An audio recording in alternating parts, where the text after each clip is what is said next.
Okay. All right. My name is Colin Coble, and this is my art history final. I'm dressed kind of funny because I watched the movie The Monuments Men, so I'm dressed as a Monuments Man. Not really my style period, but I'll get to that in a second. So the style period I chose the early or late medieval period and the early Renaissance in Northern Europe. If I had to live in a style period, I would choose, probably France or Belgium in that time, because that's where people like Van Eyck and Limburg brothers were.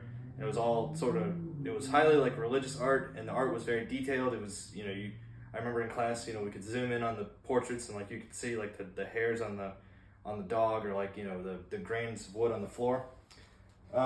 So to summarize the movie that I watched, The Monuments Men, it's about the American and British soldiers in World War II. It was a small team of guys that got together and they went to find the art that the Nazis had confiscated.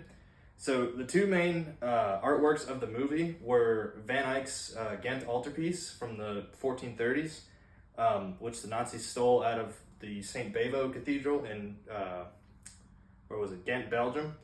And then Michelangelo's Madonna from Bruges, which was in a Bruges cathedral.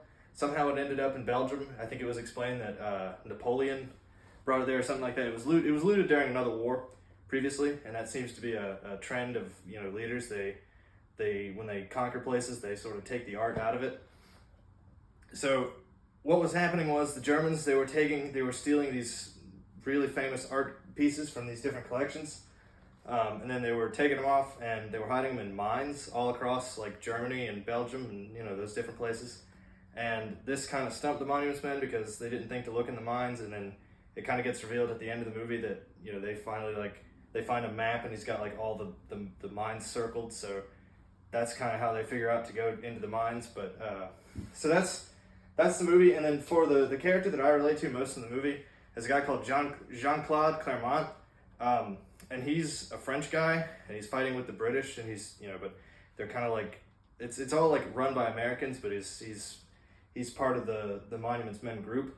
And he doesn't have any real life counterpart. Like a lot of the guys in the movie, they have real life counterparts, but there wasn't a French guy in the real life Monuments Men. But I kind of relate to him because all the other guys, they were like art scholars, they were old men, they were like socialites. I think one guy, he describes himself as like a New York socialite. But Claremont, Jean-Claude, he was just like a regular guy. He gives a speech in the movie where he says, he's really proud to be doing this because, he was 4F, so he wanted to go into the army, but he couldn't because he had bad eyesight and bad hearing. So the Monuments Men kind of gave him the opportunity to go and fight.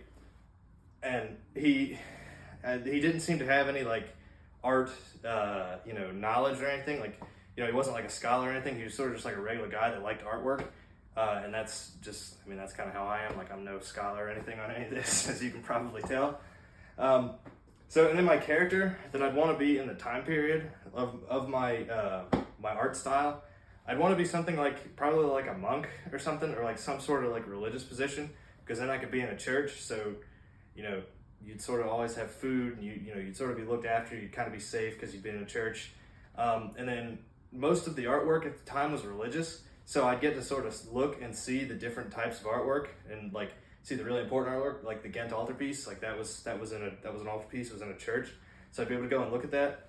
And then as for commissioning stuff, I probably wouldn't be able to commission anything, but I maybe could like go to talk to like a head abbot or a head priest or something, and be like, hey, maybe we should get this commissioned.